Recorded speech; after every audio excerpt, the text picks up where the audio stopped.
Dia desses, eu estava meditando na vida e meditando em como é difícil servir a Deus. Servir a Deus não é para qualquer um. Servir a Deus é uma aventura. É uma aventura onde a cada dia você precisa vencer 1 milhão de obstáculos. É como se a cada manhã você fosse colocado dentro de uma jaula com leões e fosse obrigado a matar alguns com as mãos e amarrar outros, para que depois do almoço você conseguisse a vitória completa. Servir a Deus não é fácil. Se fosse fácil, não caberia pessoas dentro desta igreja e dentro de todas as igrejas que existem pelo mundo. E ainda mais no século em que vivemos. O presente século é talvez o século mais difícil de se servir a Deus de toda a história da igreja cristã. Repito, os que nasceram no século 20 e os que nasceram no início do século 21 encontrarão uma barreira muito maior do que todos os crentes de todas as eras já passaram para servir a Deus. Por quê, pastor? Porque vivemos no mundo da tecnologia avançada. E parece que a tecnologia roubou dos homens e das mulheres a crença naquilo que é metafísico, daquilo que é invisível, daquilo que não pode ser tocado. O homem do século moderno só acredita nas coisas que ele vê, só acredita nas coisas que ele pode tocar, só acredita nas coisas que ele pode reproduzir dentro de um laboratório, só acredita naquilo que a química, que a física e que a matemática mostra para ele que é verdade. Se voltássemos nas eras dos nossos ancestrais, veríamos que a ausência da tecnologia, a ausência da ciência multiplicada, dava ao homem um pouquinho mais de aptidão para olhar para o céu e imaginar que tudo que aí está não é mera obra do acaso. Não é mera obra do acaso que a terra, em certo momento do dia, faz brotar a relva, e a relva faz brotar o oxigênio. O homem de antigamente tinha mais aptidão com a natureza, porque tudo dependia da sua mão, do seu trabalho, do seu suor. Vivemos dias de dificuldade. A Bíblia Sagrada já havia anunciado isso. Os profetas que foram antes de nós anunciaram dias terríveis. Chegaram a dizer que viveríamos um período de trevas espirituais sobre a terra. E anunciaram que a ciência multiplicada faria o amor de muitos se esfriarem. Há um texto na Bíblia que quando eu leio me apavoro. Ele diz que se possível fosse naqueles dias, ou seja, nos nossos dias, a fé até dos escolhidos seria roubada. E os homens e mulheres atravessariam as ruas, os valados, viriam para a igreja não em busca mais da presença de Deus, mas em busca de uma verdade que parece não ser capaz de saciar a sua fome. E eu tenho me preocupado extremamente com isso. Tenho participado de cultos, não um, nem dois, mas milhares de cultos desde que entreguei a minha vida a Cristo. E parece que de alguns anos para cá, o evangelho foi vilipendiado, foi barateado, fora transformado em algo que quase não tem valor. Parece que olhamos para Jesus e não enxergamos mais nele aquele que fez um sacrifício na cruz. Olhamos para ele e esperamos que ele seja para nós um gênio da lâmpada, aquele que nós esfregamos a lâmpada e ao aparecer ele é capaz de dar para nós o pedido da nossa alma. Somos capazes de fazer campanhas e mais campanhas em prol de um emprego. Somos capazes de fazer campanhas e campanhas para que o nosso nome saia do SPC. Somos capazes de subir o monte para orar, mas em busca de coisas que nos dê uma vida melhor aqui nesta terra. Em compensação, somos incapazes de, num domingo como esse, nos prepararmos para vir à casa de Deus, quiçá por 30 minutos antes de sairmos de casa. Não temos força para desligar a televisão. Não temos força para deixar de ignorar os problemas triviais que roubam de nós a nossa fé. Fazemos questão de brigar com a mãe, fazemos questão de brigar com o pai. Fazemos questão de ter um espírito crítico, de chegarmos na igreja já cheio de ressalvas e colocados dentro de uma redoma dizendo, dependendo do que ele falar eu aceito, dependendo do que ela falar eu não aceito. Alguns, ao atravessarem a cidade e passarem pela igreja, pensam que estão em um cinema, porque no cinema você pode escolher o filme que você quer ver. Alguns pensam que vão a um teatro e querem que todos os dias o ator, ou seja, o pregador ou o cantor, dê um show e não um culto. E talvez seja por isso que a maioria dos crentes já não tem mais desejo de estar em uma igreja. Quem dera nesta noite Deus mudasse a nossa mente. Quem dera nessa noite o Espírito Santo nos revelasse que nós não estamos aqui para assistir um culto. Nós estamos aqui para prestar um culto. E nós não estamos aqui para escolher aquilo que nós queremos. Nós não podemos aqui ouvir o que nós queremos ouvir, mas nós devemos esperar que Deus fale aquilo que nós precisamos ouvir. E quem dera hoje, todos nós fizéssemos um novo pacto, uma nova aliança, e levantássemos os nossos altares. Se levantássemos os nossos altares e colocássemos sobre ele um sacrifício vivo, de oração, de jejum, haveria muito mais facilidade de Deus falar conosco, do que termos que ficar aqui observando e apenas esperando que em certo momento o anjo desça para mover as águas, e só um ou dois que tenha a sorte de ser jogado nela e ser curado. Nesta noite o meu sonho é que Deus transforme esta igreja num grande rio. E eu quero te dizer uma coisa: as águas já estão se movendo. Não será um nem dois que serão tocados, mas todos nós podemos ser tocados nessa noite. Por isso eu te peço, abra o seu coração e não retenha nenhum tipo de adoração. Coloque para fora hoje todos os seus anseios, as suas necessidades, mas não com palavrões, mas com gritos de glória a Deus, de aleluia. Busque o Espírito Santo nesta noite. Não se dê por vencido. Não olhe para os ponteiros do relógio. Não olhe para nada. Esqueça os programas que você tem depois do culto. Neste momento, saia da terra e entre dentro do céu comigo, porque Jesus Cristo está voltando. Quem acredita que Jesus está voltando, dê um glória a Deus, por favor. Vou pedir para que o pastor Roberto mude a música para mim. Deus hoje me fez, além de ser um sacerdote religioso, Ele me fez ser um sacerdote da política. Eu entendo que a minha estadia na política brasileira não é algo normal, como nunca nada na minha vida foi normal. Desde criança, aqui nessa cidade, sempre fui uma criança diferente, marcada por Deus, escolhido pelo Senhor. E mal sabia eu onde Deus me levaria, e não tenho noção onde Ele ainda quer me levar. Mas eu sei que todos os lugares onde a planta do meu pé pisa, algo acontece. Acaba virando um reboliço no reino espiritual. E eu não falo isso para me vangloriar, porque se você soubesse o peso que é carregar sobre os ombros uma geração inteira, e saber que pessoas dependem daquilo que você fala, daquilo que você faz, para poderem se nortear, é muito difícil. Mas uma vez dentro da política, por alguns meses, e isso aconteceu há 5, 6 meses atrás, eu cheguei a reunir o meu gabinete e disse para eles: eu vou abandonar a política. Chamei o meu mestre da política, que é o Dr. Bauer, os que trabalham comigo, o pastor Roberto, que me assessora em Brasília direto, o Wagner. Eu disse para eles: eu não sei o que estou fazendo na política, porque é tudo tão difícil, é tudo tão lento. O parlamento devia se chamar parlamento lento, porque tudo é lento. Tudo lá é difícil. São 513 homens na casa menor, 81 na casa maior, que é o Senado. E ali são cerca de 600 cabeças que pensam o futuro do Brasil, pelo menos deveriam pensar. Mas na verdade somente 30 ou 40 fazem alguma coisa de fato, porque tem estrutura, tem know-how, tem dinheiro, tem conhecimento. E o restante vai agarrado àqueles que ali estão. É moroso o processo, é difícil.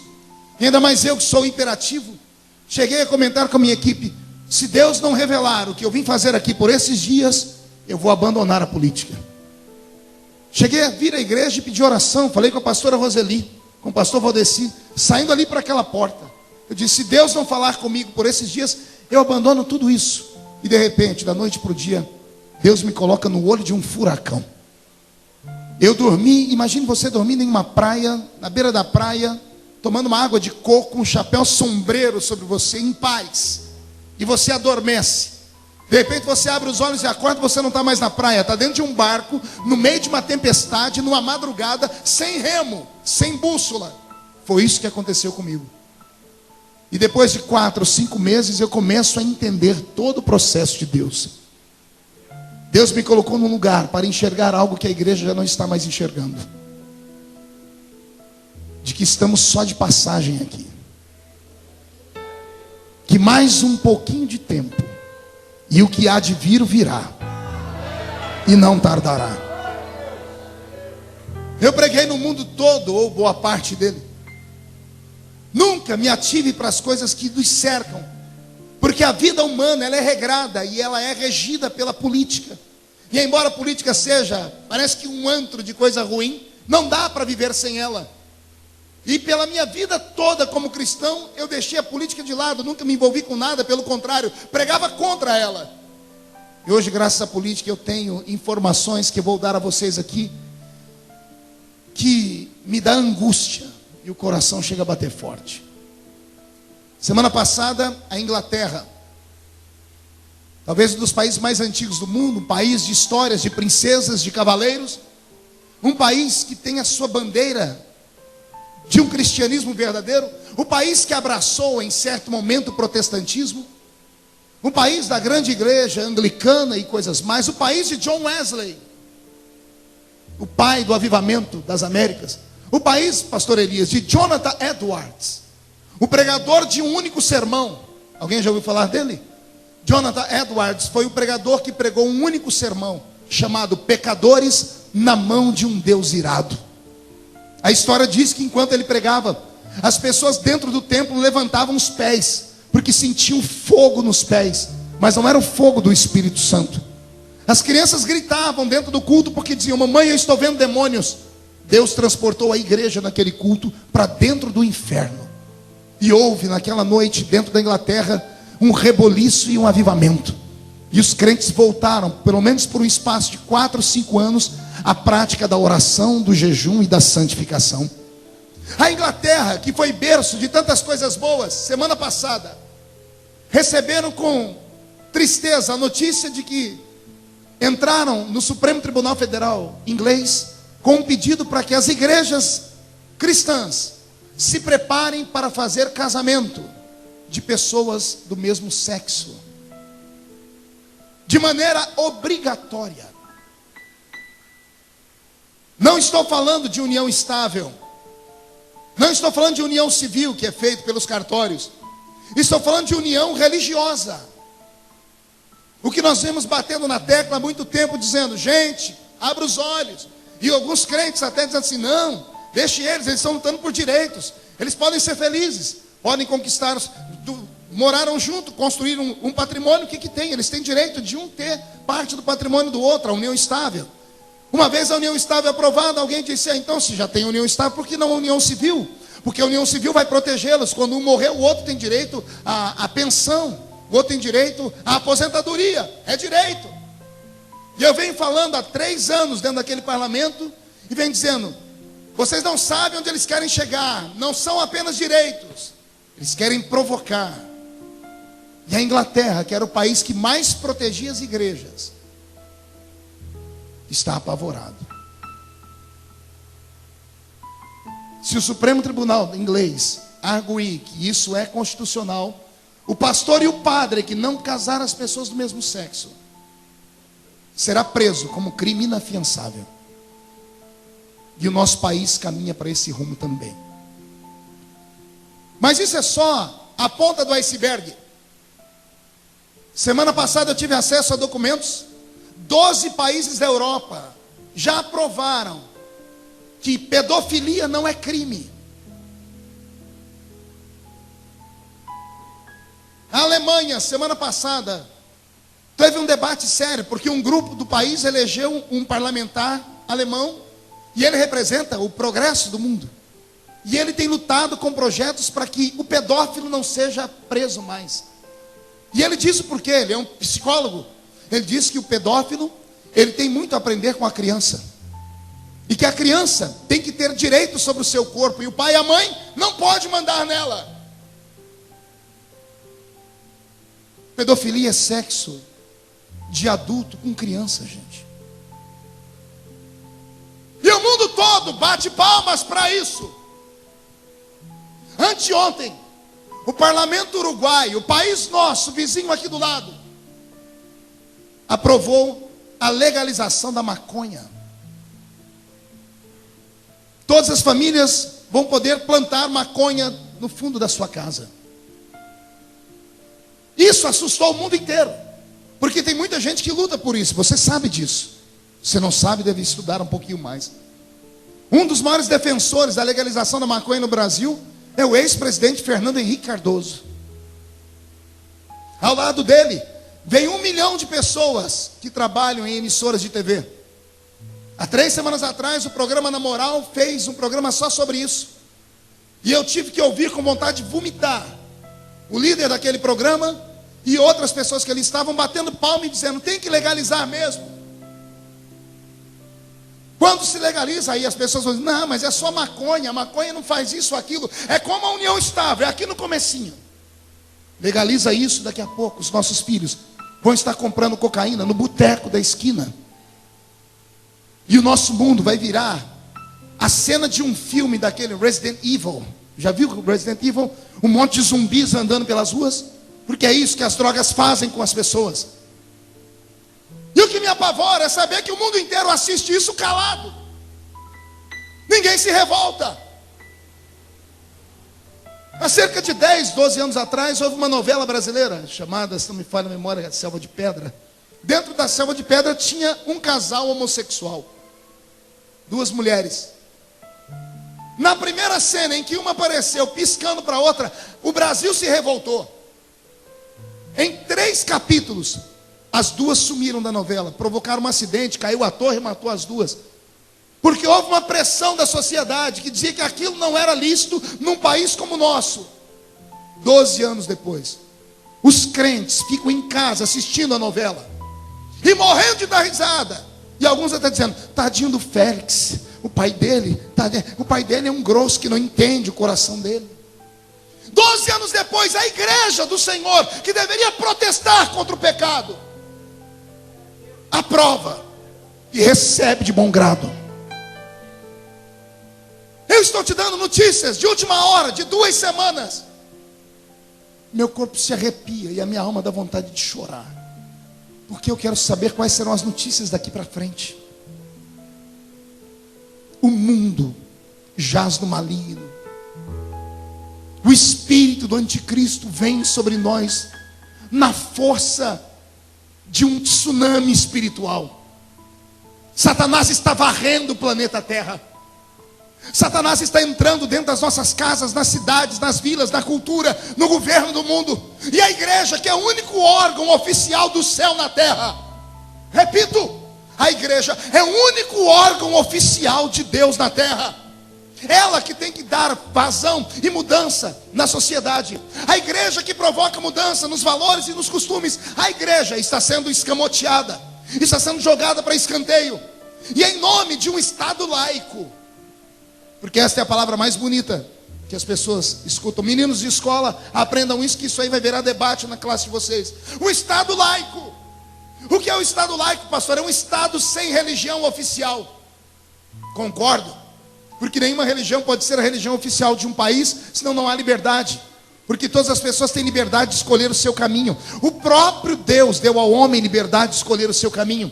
Então a laicidade significa que o ser humano pode escolher a religião que ele quiser e o Estado vai dar ao ser humano a proteção. Nós estamos aqui hoje nesse culto protegidos pela lei. Sabia disso ou não? Semana retrasada eu prendi 3 pessoas num culto lá em Santarém, no Pará. Estávamos em 40 mil pessoas louvando a Deus na rua e entrou um monte de meninos lá com a bandeira desse movimento esquisito e começaram a gritar no meio do culto. Os crentes apavoraram, fizeram o sinal da cruz e eu, como conheço a lei, peguei o microfone e disse: onde está a polícia? Código Penal, artigo 208. Use o Código Penal e que essas pessoas saiam algemadas daqui de dentro. Porque culto é um lugar inviolável. Esse lugar onde nós estamos, ele é guardado pela Constituição. Querem fazer arruaça, querem fazer porcaria, façam da porta da igreja para trás. No nosso meio não. No nosso meio não podem fazer. Então veja só, o Estado laico significa que o Estado vai dar proteção para o ser humano seguir a religião que ele quer. Até aqui eu concordo. Mas a falta de ensino, a falta de esmero, a falta das pessoas buscarem conhecimento, está transformando o Estado laico em um Estado ateu. Querem tirar os símbolos religiosos de todos os lugares. Semana retrasada, na marcha do Papa, Lá no Rio de Janeiro, houve paralelamente a Marcha das Vadias, que, com todo respeito às mulheres de bem, não precisa nem ser mulher cristã, mas todas as mulheres de bem, acredito que não se sentem representadas por vadias, porque as mulheres vadias no meio da rua, seminuas, pegaram imagens do símbolo católico e quebraram no meio da rua. Agora, não sei se você se lembra, há 3, 4, 5, 6 anos atrás, não sei quanto tempo, houve um pastor que pegou uma imagem e ele não chutou, ele apontou a imagem com o pé. Quem lembra disso? Bispo Von Elde, 12 anos atrás, da Igreja Universal. Ele não chutou, ele apontou a imagem com o pé. O mundo caiu em cima da nossa cabeça. Teve igrejas que foram queimadas, depedradas. Todo mundo se revoltou.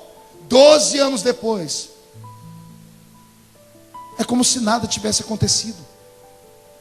Há um espírito de medo no meio das famílias. Há um espírito que está nos fazendo andar de cabeça baixa, aceitar tudo, como se tudo fosse normal. E isso não é normal. Eu só posso dizer uma coisa: Jesus está voltando. E se Ele está voltando, a minha pergunta é: como é que Ele vai encontrar a sua família? O que é que vai acontecer com a sua família dentro de alguns dias? O Congresso Nacional Brasileiro aprovou uma lei que em 2016 todos os nossos filhos vão poder começar a frequentar a escola com 4 aninhos de idade. A maioria das mulheres, as mães, vão bater palma, vão dar glória a Deus, vão dizer: estou livre do fardo. Meus filhos vão para a escola. Pastor, isso é coisa de primeiro mundo. Imagine, a criança vai poder saber mais coisa, vai poder aprender, vai poder passar mais tempo bem cuidada.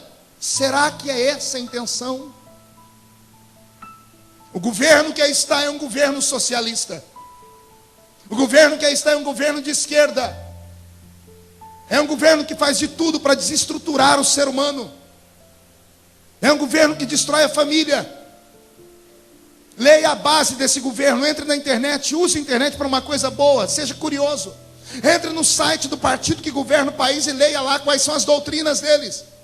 E você vai ver lá que uma das bandeiras principais é o aborto, a outra é a descriminalização das drogas, a outra é desarmar a população. Pergunte aos policiais, nós temos uma aqui no púlpito, como hoje existe uma luta para que os policiais percam todos os seus instrumentos, suas armas, querem arrancar, querem desarmar a população brasileira. Os criminosos têm mais valor do que um policial. Está tudo invertido nesse nosso país. Ora, ser hétero nessa sociedade é uma vergonha. Porque ser homossexual é a melhor opção, é a moda. A televisão aplaude. Pegue a novela da Globo. Quando colocam lá um gay, não, agora estão colocando evangélicos também, pastor. Veja a cara do crente que está na televisão. Tem cara de maluco. Se veste como se fosse um Zé Mané. Tudo que vão falar com ele tem tom preconceituoso. Mas quando é um homossexual, ele é querido. Ele é bonito, é inteligente, é sagaz. Será que só eu percebo que é uma trama do diabo para desestruturar a nossa casa?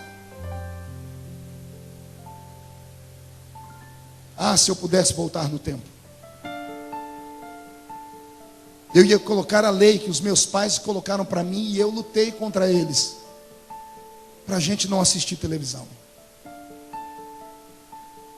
Começo a entender aqueles velhos e velhas de cabelos brancos, que a quem eu chamei de retrógrados, de gente maluca, da idade da pedra.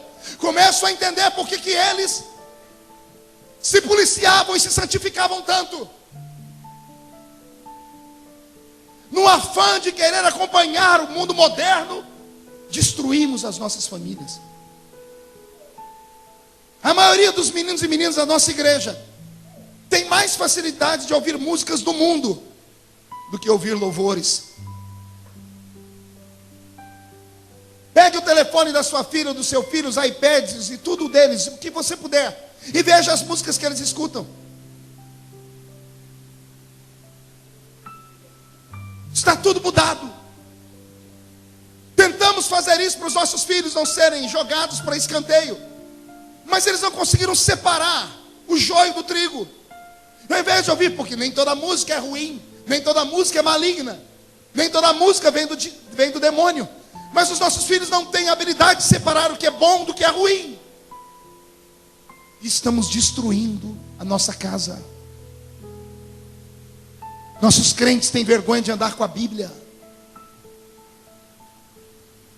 Quando se vê reunido 2 ou 3 crentes, pode chegar e ficar ali como uma mosca branca, você não vai ver ninguém contando bênção. É só murmuração. É só falando mal de alguém. Eu não sei onde nós vamos chegar, senhoras e senhores. E a culpa disso é minha. É nossa, porque nós somos os pastores. Nós somos os líderes. Nós guiamos o povo. E eu estou com medo. Irmã Conceição, eu tenho medo de Jesus voltar nessa noite. Se a trombeta tocasse nesse exato momento, quem entre nós subiria? Ah, pastor, mas vai levar um tempo para Jesus voltar ainda. Então vamos mudar a situação. Ao término desse culto, você me garante que vai chegar em casa vivo? E se a morte chegar antes?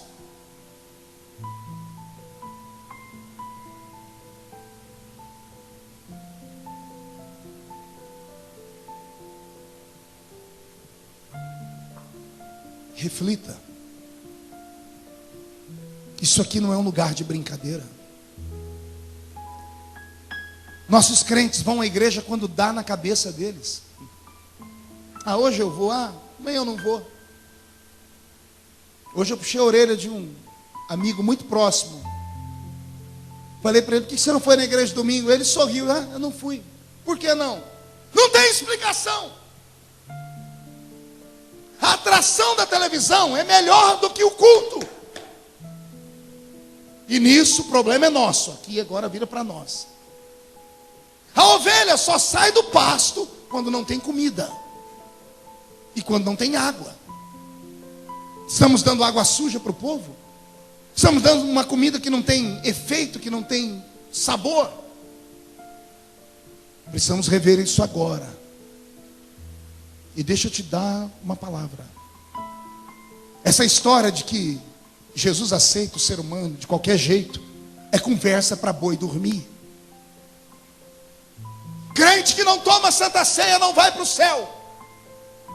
E isso não é coisa minha, é doutrina bíblica. Não é costume de igreja, é doutrina bíblica. Quem não participa do corpo e do sangue não tem parte comigo. Não tem vida.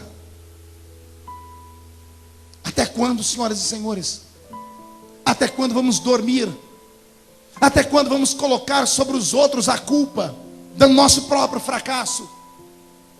Até quando vamos falar para alguém, não, eu não vou na igreja por causa daquele pastor, não, eu não suporto aquele irmão, não, aquela mulher, eu odeio aquela mulher.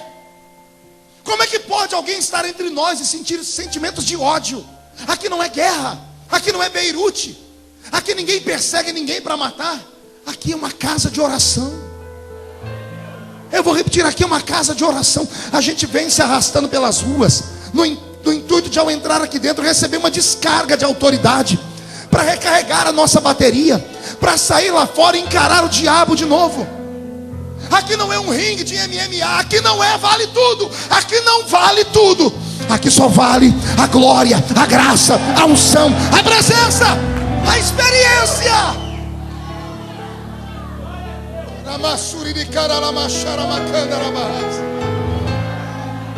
Sabe o que vai acontecer com você que não vai à igreja nenhuma? Você vai se transformar no pior ser humano do mundo. Porque você conhece e não pratica. O diabo vai fazer a sua mente endurecer.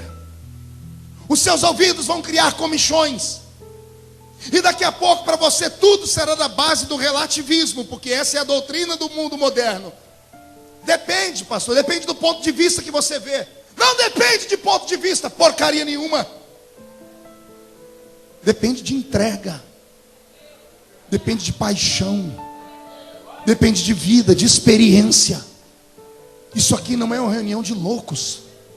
Não loucos no sentido que o mundo pensa. É uma reunião de loucos apaixonados.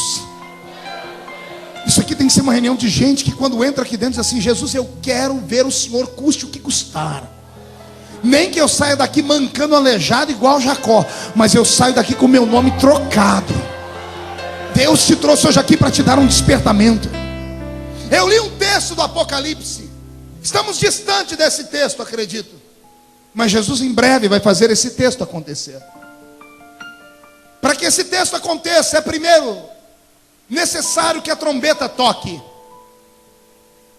Para que a trombeta toque, a igreja tem que fazer a sua parte, evangelizando o mundo. Enquanto nós não anunciarmos Jesus como Salvador, Ele não voltará. Enquanto o seu vizinho, seu amigo de escola não saber quem é Jesus, Jesus não voltará. O evangelho do reino tem que ser anunciado. E aqui vem a minha preocupação. Tecnologia.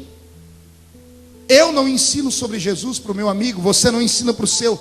Aí a internet ensina. E mostra um Jesus que não é o nosso. Mostra um Cristo que não é o nosso. Eu tive acesso há poucos dias atrás a uma conversa com um bruxo. E ele me disse que o maior polo de evangelização de bruxaria do mundo é a internet. Sabia disso? Você não sabe o que seus filhos ficam fazendo a madrugada inteira na internet. Facebook e um monte de coisas que são compartilhadas. Está sendo disseminado pela internet um evangelho desgraçado. Um evangelho que não é o nosso. Porque nós não falamos do Cristo verdadeiro. A internet mostra um Cristo fajuto. Mostra um Cristo que até tendências homossexuais tem. Tem Jesus para tudo quanto é gosto na internet. Precisamos acordar, senhoras e senhores. Nós temos na mão um livro. Não podemos trocar esse livro.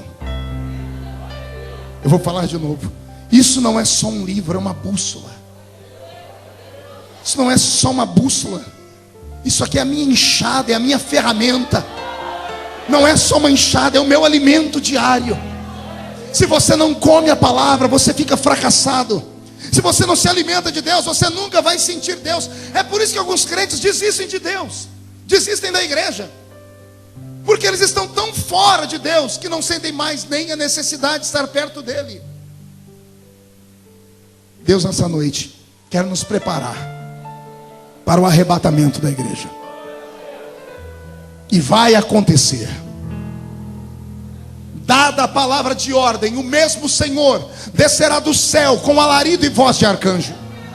Os que morreram em Cristo ressuscitarão primeiro. Depois nós, os que ficarmos vivos, seremos transformados e arrebatados seremos, e estaremos para sempre com o Senhor nos ares. Quem acredita nesse texto? Antes da igreja subir, haverá um grito. Dada a palavra de ordem, o Pai sentado no seu trono olhará um relógio eterno.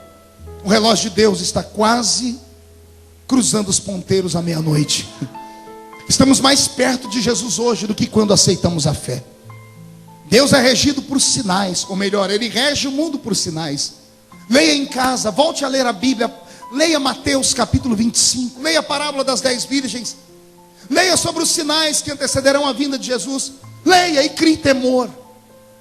Leia e veja os discípulos perguntando: quando será a sua vinda? E Jesus diz: olhe para o céu, olhe para o mar, olhe para a terra. Veja os terremotos, os maremotos, filhos contra pais, pais contra filhos. Veja tudo isso e se aperte. E saiba que está próximo o dia do seu regresso. Ele deixou sinais. Depois dos sinais, quando Deus ver que tudo está cumprido, Ele dará um grito. O grito dele é para que o filho fique de pé. Eu imagino que Jesus já está se ajeitando no trono. Eu acredito que os anjos que estarão segurando as vestes que Ele vai usar no dia do arrebatamento já estão terminando elas. Quando o pai olhar para o filho e dar a palavra de ordem, a Bíblia Sagrada diz: e dada a palavra de ordem, o mesmo Senhor descerá do céu com alarido. Diga comigo: alarido. Não ouvi alarido. Pergunte a mim o que é um alarido, pastor. O alarido é um grito. É um grito que toda a humanidade deveria ouvir, mas não vai ouvir. Apenas se ouvirá esse grito lá no Oriente Médio. Somente entre os descendentes de Abraão. Só os judeus ouvirão esse grito. Porque a forma deles saberem que o Messias que eles mataram era o verdadeiro Messias. Quando Israel for atingido por esse grito, começa um colapso no mundo. Porque eles começam a chorar, começam a gemer. E no meio do gemido e choro deles, a igreja começa a ser preparada. Dada a palavra de ordem, o mesmo Senhor descerá do céu com alarido e voz de arcanjo. O arcanjo dará um grito no céu, dizendo: já estou preparado. Levantará uma trombeta brilhante, uma trombeta que está sendo polida todos os dias. Eu não sei qual será a nota musical daquela trombeta, mas eu sei que será bela, pastor Evandro. Será linda, será uma melodia como nunca antes foi ouvido. Melhor do que todas as sinfonias de Bach, melhor do que todas as sinfonias de Mozart, melhor do que todas as músicas que você jamais ouviu. Todavia, só poderá ouvir o toque dessa trombeta quem tiver o seu ouvido afinado no diapasão do Espírito Santo. Dada a palavra de ordem, o mesmo Senhor descerá do céu com alarido e voz de arcanjo. Então, quando o arcanjo tocar a trombeta, é o fim. Ao toque da trombeta, não me importa onde você estiver, se fordes um dos escolhidos, se a sua alma estiver pura, se o seu coração estiver livre, se a sua mente não lhe acusar, se você estiver em pureza de alma e santidade, se não tiver que se acertar com nenhum irmão no altar, se não carregar dentro de você sentimentos estranhos, você ouvirá o toque da trombeta. Estarão dois juntos no campo, um será tomado e o outro será deixado. Estarão dois juntos em um moinho, um será tomado e o outro será deixado. A Bíblia diz algo que apavora: estarão dois deitados em uma cama, um será tomado e outro será deixado. Esses três textos que Jesus explica, ou essas três histórias do texto que Jesus explica, não é sem sentido. Ele está falando: estarão dois juntos em um moinho, trabalhando. Estarão dois juntos no campo, trabalhando. O trabalho do campo é pela manhã, o trabalho do moinho é no finalzinho da tarde. E aí ele diz: estarão dois juntos deitados em uma cama, no final da noite. Ele está dizendo: fiquem atentos, pode acontecer a qualquer momento. Pode ser de manhã, pode ser de tarde, pode ser à noite. Sorte terá aqueles que forem arrebatados enquanto estiverem dormindo. Porque o crente que tem juízo não deita na cama sem antes acertar a sua vida. Ezequiel: terá sorte aqueles que forem arrebatados durante o sono, porque eles antes de dormir vão ter colocado o joelho no chão, dizendo: Deus, perdoa os meus pecados. Se ele for crente, ele não vai deixar o sol passar sobre a ira dele. Então ele vai se acertar com a mulher, com o filho, com o pastor, vai ligar para o amigo, não vai dever nada para ninguém. E aí, ao ser arrebatado, o toque da trombeta subirá. Irmão Adriano, a mesma sorte não terá aqueles que forem arrebatados à tarde, ou que estiverem à tarde trabalhando quando a trombeta tocar. Muda a música para mim, Roberto. Sem dar testemunho, se jogando em cima do patrão, ou crente que é patrão se jogando em cima de um empregado. Pessoas roubando, pessoas dando prejuízo para os outros, contando piadas numa rodinha, azarando pelo Facebook, mexendo com meninas, mexendo com meninos, preparando o encontro da noite no motel. Esses não terão a mesma sorte. E toda a vida que eles tiveram com Deus não valeu nada. Nada. Foi uma mera fantasia. Porque estiveram com Deus e não aprenderam nada com Ele. Estiveram em uma igreja e não aprenderam nada sobre fé. Mas o pior e mais triste será aqueles que estarão em casa. Porque Jesus disse: estarão famílias reunidas. Um será tomado e outro será deixado. Eu me emociono. Famílias inteiras que estão aqui serão divididas no dia do arrebatamento. Maridos subirão, mulheres ficarão. Mulheres subirão, maridos ficarão. Pai e mãe subirão, os filhos ficarão. Subirão os filhos, ficarão os pais. Porque moram no mesmo lugar, mas não comungam da mesma fé. Levam um evangelho de qualquer jeito. Empurram a sua fé na base de qualquer maneira. Jesus está voltando. Os que morreram em Cristo ressuscitarão primeiro. Oh, esperança bendita. Oh, esperança linda. Aqueles que me ensinaram a fé e que já deitaram, que já estão nos elíseos do Senhor, ressuscitarão de suas tumbas. O mar será obrigado a devolvê-los, aqueles que morreram lá. A chama das inquisições será obrigada a devolver os crentes que foram queimados. As arenas do Coliseu Romano serão obrigados, no meio da areia, a devolver os seus mortos. Porque o crente não será esquecido. Os que morreram em Cristo ressuscitarão primeiro. Agora respire fundo. E depois nós, os que ficarmos vivos, seremos transformados.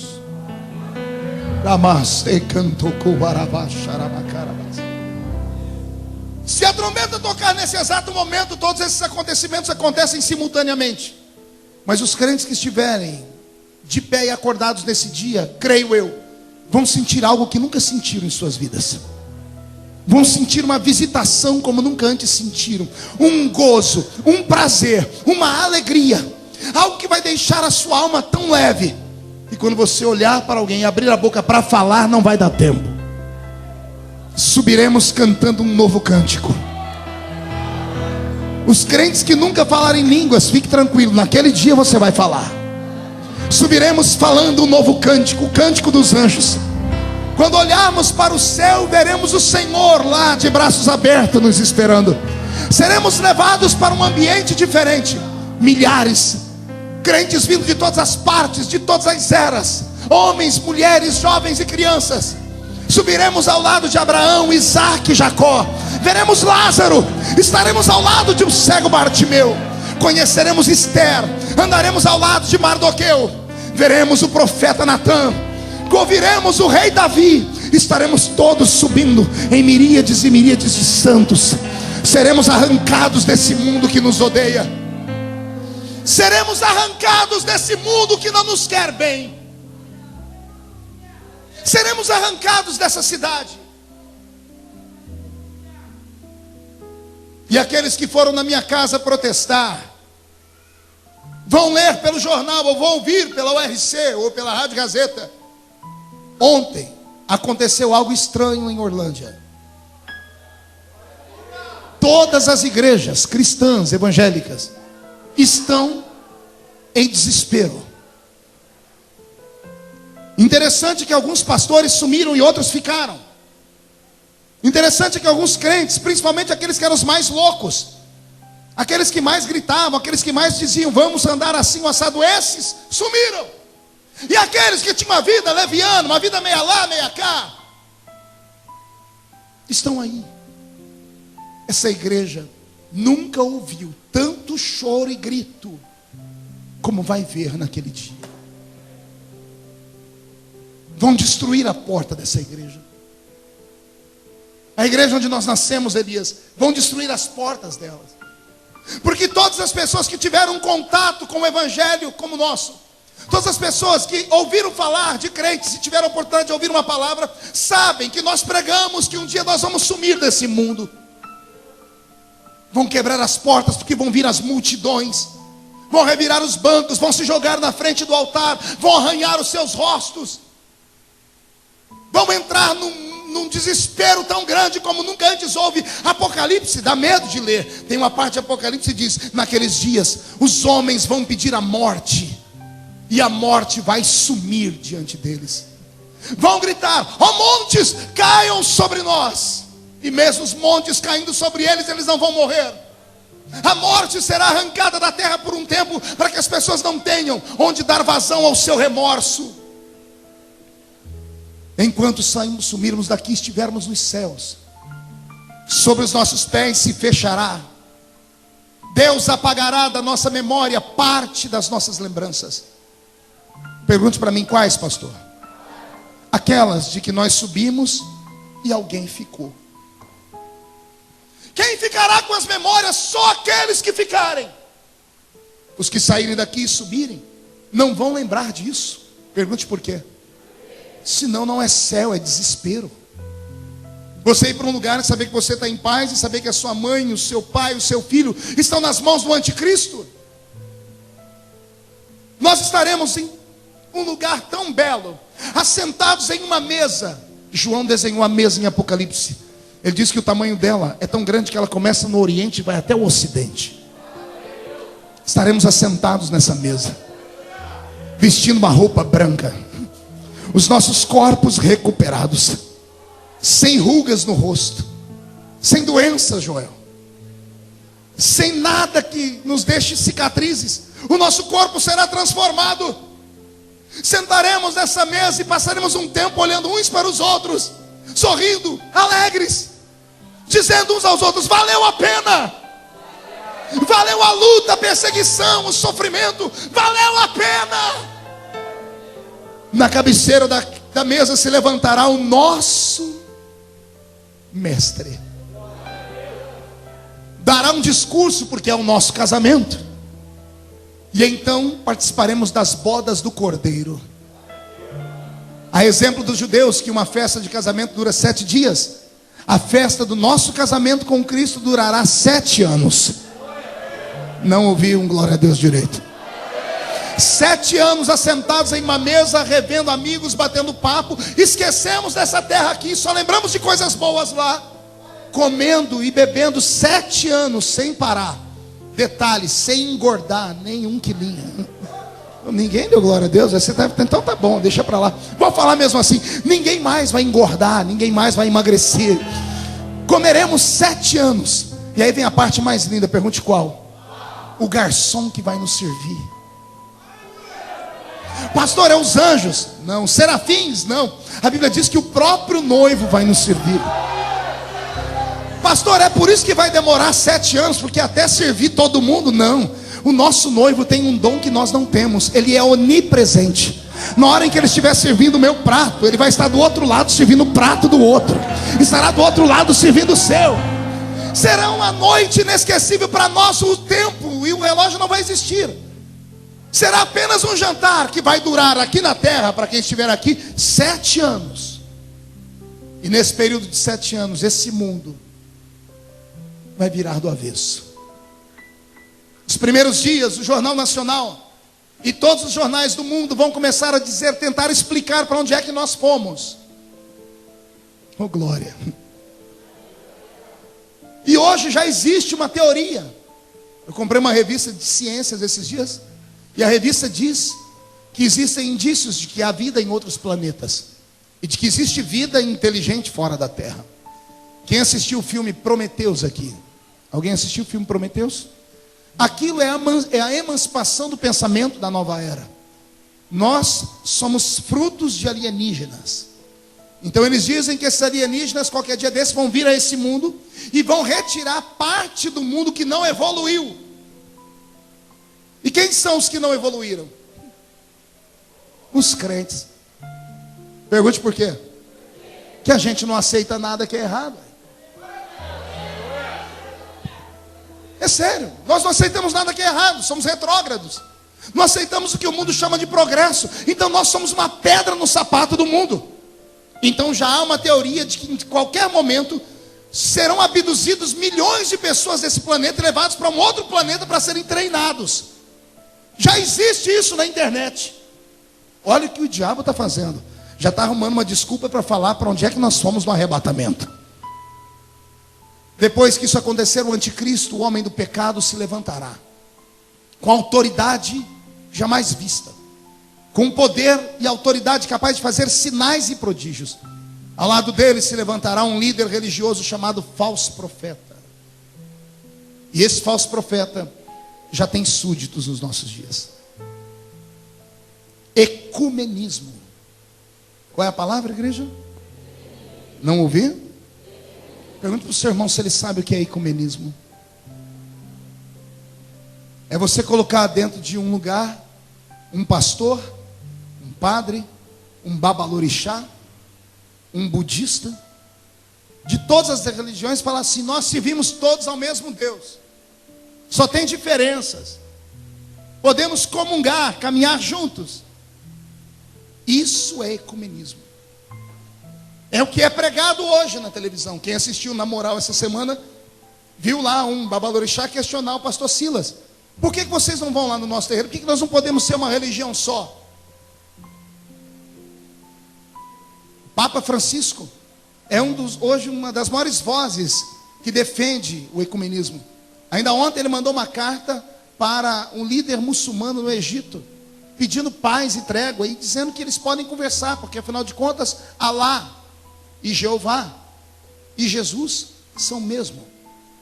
O mundo caminha para o encontro da igreja com Jesus. O mundo caminha mostrando para nós sinais. O ecumenismo já está aí. Senhoras e senhores, abramos a nossa mente. Não é tempo de brincar. Jesus está voltando. Os primeiros 3 anos e meio serão de paz. Esse anticristo vai conseguir fazer Israel e os palestinos fazerem as pazes. Esse anticristo vai conseguir uma fórmula que vai matar a fome da sociedade inteira. Ele vai conseguir resolver o problema do efeito estufa. Ele vai conseguir resolver o problema da água. Vai acabar as barreiras. Teremos uma moeda única no mundo. Teremos uma linguagem única. O mundo será globalizado. Não haverá mais passaporte. Ele vai conseguir transformar o mundo em um só povo. A exemplo do que quis Nimrod na Torre de Babel, quando quis que todos os homens e mulheres habitassem num só lugar e falassem só uma língua. É o espírito do anticristo. Mas quando isso estiver acontecendo, um povo vai se revoltar aqui. Pergunte quem? Os desviados, os que não subiram conosco, os que não foram para o céu conosco. Eles vão se levantar e serão uma pedrinha no sapato do reino do anticristo. Só que esses vão clamar e não vão ter liberdade. Esses vão pedir ajuda e a ajuda não vai vir. Terão que dar a sua vida. Vão morrer decapitados. É o texto do Apocalipse 20 que eu li. Vão morrer, serão assassinados, serão jogados nas ruas, a exemplo dos demais. Vão ser chamados de pessoas que querem ir contra o governo. O mundo virará um inferno. E nós estaremos no céu cantando. O anticristo baixará uma lei dizendo que todos os homens e mulheres que quiserem comprar e vender vão ter que ter um sinal, ou na mão direita ou na testa. Um chip será implantado na mão das pessoas, ou na testa das pessoas. Procure na internet, já existe isso nos Estados Unidos da América. Um chip, uma pequena plaquinha que mal pode ser vista. Dentro dele há um GPS, eles sabem onde você está. Dentro dele existem códigos. Tudo será eletrônico. O profeta que previu isso há 2000 anos atrás, quando não havia nem luz elétrica. E a Bíblia Sagrada fala desses sinais. Já está acontecendo. E a igreja não se percebe. Quando tudo estiver terminado, o único povo que se levantará contra o anticristo como nação será Israel. Qual o nome do povo? Deixa eu te dar um conselho. Toda noite antes de dormir, ore pela paz em Israel. É bíblico. Abençoa aqueles que pedem a paz por Jerusalém. Deus ama aquela terra. Deus ama aquele povo. Deus ama aquela nação. E nesses dias eles se levantarão, porque esse anticristo vai querer colocar uma imagem dele dentro do templo que será levantado em Israel. E os judeus não adoram outro Deus, não aceitam imagens, estão curados. Foram curados por Deus no cativeiro babilônico. No cativeiro de 70 anos em Babilônia, Deus arrancou toda a idolatria do povo judeu. O judeu só adora um Deus, aquele que está nos céus. Quando isso acontecer, o mundo todo se revoltará contra Israel. Há um vale em Israel chamado Vale de Jezreel. O ano que vem nós vamos fazer uma caravana e alguns crentes daqui vão comigo lá. Lá em Israel, vamos lá, em loco. Há um vale gigantesco chamado Vale de Jezreel, também chamado Vale do Armagedon. Aquele vale será tomado por homens que virão do mundo inteiro para cercarem os flancos de Israel, para destruir Israel com seu armamento bélico. O mundo todo vai tentar provocar a terceira guerra mundial, o mundo contra os judeus. Quem vai apoiar os judeus esses dias, pastor? Os desviados que estiverem aqui. Quando todo o armamento do mundo estiver contra os judeus, quando Israel estiver para ser apagado da terra, cumprir-se-á os 7 anos da profecia. Antes de Israel ser exterminado, as bodas do Cordeiro terminam. Jesus olha para nós assim: é chegada a hora. Levantamos da mesa, a mesa desaparece. Recebemos o poder de voar. Lá na frente daquele batalhão veremos um cavalo branco. E o nosso Salvador vai se assentar sobre ele. E quem não acredita nisso, leia o livro que antecede o Apocalipse, o livro de Judas. E lá no livro de Judas você vai ver assim: e assim profetizou Enoque, o 7º depois de Adão: eis que é vindo o Senhor com milhares dos seus santos. Enoque, lá no Gênesis, viu a nossa vinda vitoriosa. Ele não fala de anjos, fala de santos, somos nós. Estaremos atrás do Mestre. Abrir-se-á no céu uma ruptura. Haverá uma separação entre dimensões. A Bíblia diz que é como um relâmpago que sai do Oriente e se mostra no Ocidente. Vai se rasgar em dois. Vai se abrir uma cortina que ninguém vê. E quando os homens olharem para cima, vão ver milhares de crentes. Na frente, o Senhor sentado no seu cavalo. Nesse dia, todas as filmadoras estarão filmando Israel preparados para a guerra. Os cinegrafistas, como está a Ana ali, estão filmando a guerra. E alguém do lado: querido, bata no ombro da Ana, por favor. Bata no ombro da Ana. Ana, olhe para ele, pergunte o que é. Aponte para o céu, diga: filme lá, filme lá. Quando as câmeras men filmarem o céu, o mundo vai entrar em desespero. William Bonner, CNN, todo mundo vai entrar aos gritos dizendo assim: o mundo está sendo atacado por alienígenas. O céu está tomado por seres de outro espaço. E de fato serão seres de outro espaço. É aí que se cumpre a palavra que diz que naquele dia todo olho o verá. O arrebatamento da igreja se dá em 2 fases. Na primeira fase, ele vem como ladrão da noite. Lembra que Jesus disse: se o pai de família soubesse a que hora o ladrão viria, ele não deixaria ser roubado. Então a primeira fase é aquela fase do arrebatamento que eu disse: nós seremos arrebatados num abrir e piscar de olhos. 7 milésimos de um segundo. Será invisível, ninguém vai ver nada, nós desaparecendo e indo para lá. Mas a segunda parte, a Bíblia diz: naquele dia todo olho o verá. Como todo olho verá, pastor? Todas as TVs do mundo filmarão. E quando filmarem, eles vão tentar buscar o melhor foco da imagem. E quando filmarem o que está na frente daquele batalhão, vão filmar Jesus. Vão filmar a roupa que ele vai estar vestindo. A Bíblia Sagrada diz que os homens vão saber o que está escrito no manto que cobre a coxa direita dele. E na coxa direita dele está escrito: Rei dos Reis e Senhor dos Senhores. Jesus virá e parará com o seu cavalo e nós atrás dele em cima do Monte das Oliveiras. Quando os pés dele pisar sobre o Monte das Oliveiras, o monte se rachará em 2 partes. O vale se aumentará mais ainda. E ele, pelo sopro da boca dele, mandará todos os inimigos que eram contra Israel para aquele buraco. Ninguém levantará um dedo, não será disparado uma arma, ninguém soltará uma bomba. O mundo naquele momento sofrerá com a mão do juiz, e o juiz é Jesus. E Jesus soprará sobre os inimigos. Quando os inimigos forem destruídos, Jesus implantará nesse mundo o seu reino. Oh glória, respira fundo, já estou terminando. Jesus fará de Jerusalém a capital do mundo. O anticristo será agarrado com a mão do Senhor, a besta, o falso profeta serão amarrados. O próprio diabo será amarrado por 1000 anos. Quando os demônios e Satanás e esses forem amarrados e trancados, nós que estivermos com ele lá em cima, viremos para governar essa terra.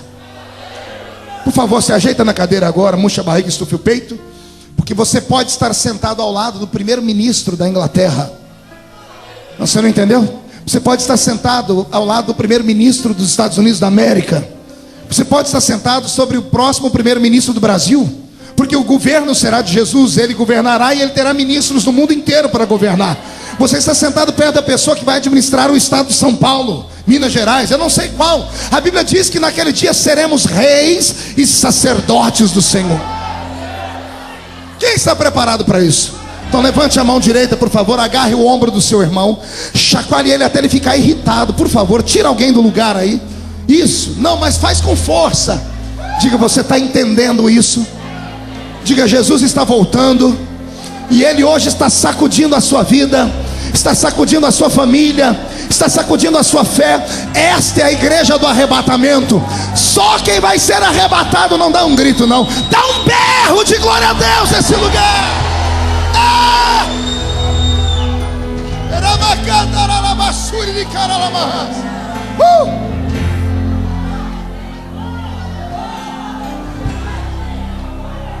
Jesus implantará o seu governo nesse mundo, e nós governaremos o mundo com Ele. Faremos parte da primeira ressurreição. Bem-aventurados que fazem parte da primeira ressurreição. Repita comigo, primeira ressurreição. Mais alto, diga, primeira ressurreição. Pergunte para o seu irmão, sabe por quê? Esses que foram arrebatados terão um corpo igual ao de Jesus. Lembra do corpo de Jesus quando ele saiu da tumba? Ele atravessava a parede, pastor Edivaldo, e comia peixe. Ele estava aqui, sumia da frente das pessoas no caminho de Emaús, lembra, depois da janta? Quando ele deu graças, os discípulos olharam, cadê Jesus? Sumiu. O corpo da igreja será como o dele. Nós fizemos parte da primeira ressurreição, e nós seremos diferentes do resto da humanidade. Por isso vamos governar. E tudo isso que eu estou pregando não é conto de carochinha, não é ficção, é verdade. O mundo não acredita em mais nada, mas nós precisamos acreditar. Jesus está voltando.